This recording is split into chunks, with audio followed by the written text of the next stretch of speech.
मोदी सरकार का बड़ा फैसला, इन लोगों को जिंदगी भर मिलेगी pension. Pension news family pension के हकदार लोगों के लिए बड़ी खबर है। सरकार ने मानसिक या शारीरिक अक्षमता से पीड़ित बच्चों, भाई बहनों को पारिवारिक पेंशन देने के लिए आय मानदंड इनकम लिमिट में बढ़ोतरी करने का फैसला लिया है। नई Delhi, business desk. Family pension के हकदार लोगों के लिए बड़ी खबर है। सरकार ने मानसिक या शारीरिक अक्षमता से पीड़ित बच्चों, भाई बहनों को पारिवारिक पेंशन देने के लिए आय मानदंड इनकम लिमिट में बढ़ोतरी करने का फैसला लिया है। ऐसे बच्चे, भाई बहन आजीवन पारिवारिक पेंशन के लिए पात्र होंगे अगर उनकी इस पारिवारिक पेंशन के अलावा दूसरे स्रोतों से अर्जित कुल आय पारिवारिक पेंशन से कम रहती है। यानी मृतक सरकारी कर्मचारी द्वारा प्राप्त अंतिम वेतन का 30% और संबंधित पेंशन भोगी के लिए उस पर स्वीकार्य महंगाई राहत जर्नस रिलीफ को मिलाकर पेंशन बनेगी। ऐसे मामलों में लाभ 8 फरवरी 2021 से कम मिलेगा। वर्तमान में दिव्यांग बच्चे, भाई बहन परिवार पेंशन के लिए पात्र हैं अगर परिवार पेंशन के अलावा अन्य स्रोतों से दिव्यांग बच्चे, भाई बहन की कुल मासिक आय 9,000 रुपये के साथ साथ उस पर महंगाई राहत से अधिक नहीं है। इससे पहले सरकार ने बैंक कर्मचारियों के परिवारों को राहत देने के लिए इंडियन बैंकिंग एसोसिएशन के परिवार पेंशन को अंतिम आहरित वेतन के 30% तक बढ़ाने के प्रस्ताव को मंजूरी दे दी है। सरकार के इस कदम से बैंक कर्मचारियों की प्रति परिवार पारिवारिक पेंशन 30,000 रुपये से 35,000 रुपये तक हो गई है। सार्वजनिक क्षेत्र के बैंक कर्मचारियों के वेतन संशोधन पर 11वें द्विपक्षीय समझौते में, जिस पर इंडियन बैंक एसोसिएशन (IBA) ने 11 नवंबर 2020 को यूनियनों के साथ हस्ताक्षर किए थे, राष्ट्रीय पेंशन योजना के तहत पारिवारिक पेंशन वृद्धि और नियोक्ता के योगदान की बढ़ोतरी का भी प्रस्ताव था। इसे स्वीकार कर लिया गया है। पहले इस योजना में पेंशन भोगी के अंतिम आहरित वेतन का 15, 20 और 30% का स्लैब था। इसकी अधिकतम सीमा 9,284 रुपये थी। वह बहुत ही मामूली रकम थी। यही नहीं, सरकार ने नई पेंशन योजना न्यू पेंशन स्कीम के तहत नियोक्ताओं के योगदान को मौजूदा 10% से बढ़ाकर 14% करने के प्रस्ताव को भी मंजूरी दे दी है। IBPS RRB mains admit card 2021 RRB mains परीक्षा के एडमिट कार्ड हुए जारी। यहां से करें download IBPS RRB mains admit card 2021। Banking कार्मिक चयन संस्थान ने क्लर्क पदों के लिए जारी IBPS RRB mains admit card 2021 जारी कर दिए हैं। जो उम्मीदवार ऑफिस असिस्टेंट बहुउद्देशीय पदों के लिए मुख्य परीक्षा के लिए उपस्थित होंगे, वे IBPS की आधिकारिक साइट ibs.in के माध्यम से एडमिट कार्ड डाउनलोड कर सकते हैं। एडमिट कार्ड आधिकारिक साइट पर 17 अक्टूबर 2021 तक उपलब्ध रहेगा। क्लर्क पद के लिए मुख्य परीक्षा 17 अक्टूबर को देश भर के विभिन्न परीक्षा केंद्रों पर आयोजित की जाएगी। ऑनलाइन परीक्षा में reasoning, computer knowledge, general awareness, English language, Hindi language और न्यूमेरिकल एबिलिटी शामिल होंगे। प्रश्नों की संख्या 200 होगी और अधिकतम अंक 200 होंगे। परीक्षा की अवधि 2 घंटे है। IBPS RRB mains admit card 2021 download करने के लिए direct link IBPS RRB mains admit card 2021 ऐसे करें डाउनलोड। चरण 1, IBPS की आधिकारिक साइट ibs.in पर जाएं। चरण 2, होम पेज पर उपलब्ध IBPS RRB mains admit card 2021 link पर क्लिक करें। चरण 3, लॉगिन विवरण दर्ज करें और सबमिट पर क्लिक करें।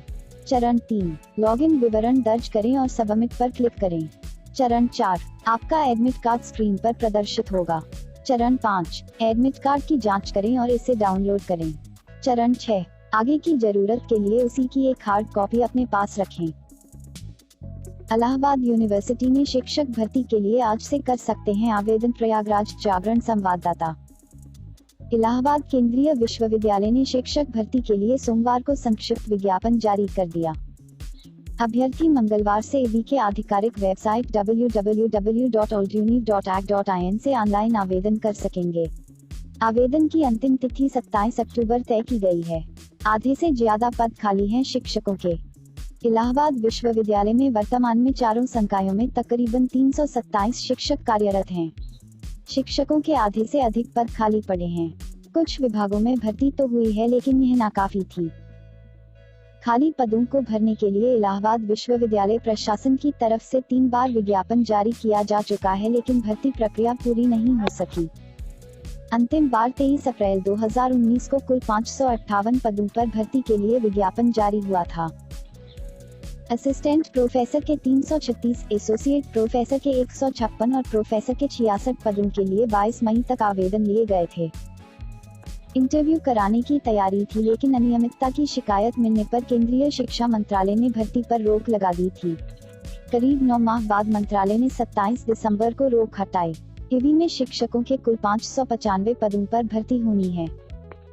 इसी बीच 1 जनवरी 2020 को तत्कालीन कुलपति प्रोफेसर रतन लाल होंगलू ने पद से इस्तीफा दे दिया।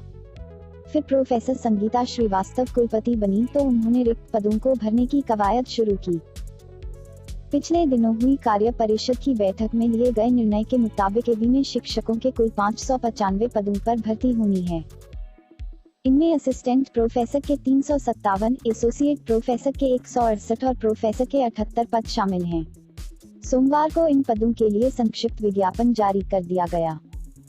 इन पदों को भरने की प्रक्रिया विश्वविद्यालय अनुदान आयोग (यूजीसी) की गाइडलाइन के हिसाब से होगी। एक पद के लिए 8 अभ्यर्थियों को साक्षात्कार के लिए बुलाया जाएगा। इसके अलावा सहायक पुस्तकालय अध्यक्ष के पद पर भी भर्ती के लिए आवेदन मांगे गए हैं। दिव्यांग जनों के लिए है विशेष प्रावधान। जागरण 29 सितंबर 2021 रात के 11:22 मिडल.पट्टी तहसील सभागार में विधिक साक्षरता एवं जागरूकता शिविर में जिला विधिक सेवा प्राधिकरण के पीएलवी राम प्रकाश पांडेय ने बताया कि सभी व्यक्तियों को अवसर की समानता मिल सके। इसी उद्देश्य की पूर्ति के लिए समाज के कमजोर वर्ग के लोगों के लिए विभिन्न कानून बनाए गए हैं। दिव्यांगजनों के समुचित विकास, उन्नति के बाबत तथा उनके प्रति उपेक्षा के आचरण, असमानता आदि के निवारण के लिए प्रावधान किया गया है। इस अवसर पर पैनल अधिवक्ता इंद्र प्रसाद तिवारी ने बेटी बचाओ बेटी पढ़ाओ पर प्रकाश डाला। पैनल अधिवक्ता विदेश्वरी प्रसाद पाठक ने असंगठित क्षेत्र के श्रमिकों के अधिकारों के विषय में जानकारी दी। कानूनगो मनोज मिश्रा ने कहा कि निःशुल्क विधिक सहायता की जानकारी प्रत्येक व्यक्ति को होना आवश्यक है। इस अवसर पर नायब नाजिर वीरेंद्र शर्मा ने निःशुल्क विधिक सहायता के बारे में बताया। विधिक साक्षरता शिविर में विनय कुमार पांडेय, सूरज सिंह, अनिल सिंह, देश दीपक, राहुल कुमार आदि लोग मौजूद रहे। गैस एजेंसी संचालक को आरोप पत्र जारी। सिंसू प्रतापगढ़ पट्टी तहसील क्षेत्र के 13वीं चौराहे के पास एक गैस एजेंसी है। एक उपभोक्ता ने IGRS पोर्टल पर शिकायत किया था। उसका आरोप था कि गैस वितरण के दौरान कर्मी निर्धारित से अधिक दाम वसूलते हैं। शिकायत को संज्ञान में लेते हुए DSO रीना कुमारी गैस एजेंसी पर पहुंची। कई बिंदुओं पर जांच की। जांच में सच्चाई सामने आई है। संचालक के विरुद्ध आरोप पत्र जारी किया गया है। पूर्ति निरीक्षक देवी प्रसाद तिवारी ने बताया कि गड़बड़ी मिलने पर आरोप पत्र जारी हुआ है। हिमाचल प्रदेश में एक संसदीय क्षेत्र और 3 विधानसभा क्षेत्रों के उपचुनाव में दिव्यांग मतदाताओं को वोटर हेल्पलाइन नंबर 1950 सेकंड हर प्रकार की सहायता उपलब्ध कराई जाएगी। दृष्टिबाधित मतदाता ब्रेल के जरिए वोट दे सकेंगे। चलने में परेशानी महसूस करने वाले दिव्यांग एवं 80 वर्ष से अधिक आयु के बुजुर्ग मतदाताओं को घर से मतदान केंद्र तक लाने और वापस छोड़ने के लिए वाहन की व्यवस्था की जाएगी। यह जानकारी दिव्यांग मतदाताओं के लिए बाधा रहित चुनाव के स्टेट कोऑर्डिनेटर प्रो. अजय श्रीवास्तव और विभाग के राज्य नोडल अधिकारी नीरज शर्मा ने दी। उन्होंने बताया कि हेल्पलाइन नंबर 1950 पर पहले से फोन कर दिव्यांग और 80 वर्ष से ज्यादा आयु के बुजुर्ग मतदाता व्हीलचेयर एवं घर से मतदान केंद्र तक जाने आने के लिए वाहन व्यवस्था की मांग कर सकते हैं। मतदान केंद्रों पर दृष्टिबाधित मतदाताओं के लिए ब्रेल में वोटर स्लिप और वोटर गाइड उपलब्ध रहेगी। वे उसे पढ़कर ईवीएम में ब्रेल के माध्यम से अपना वोट डाल सकेंगे।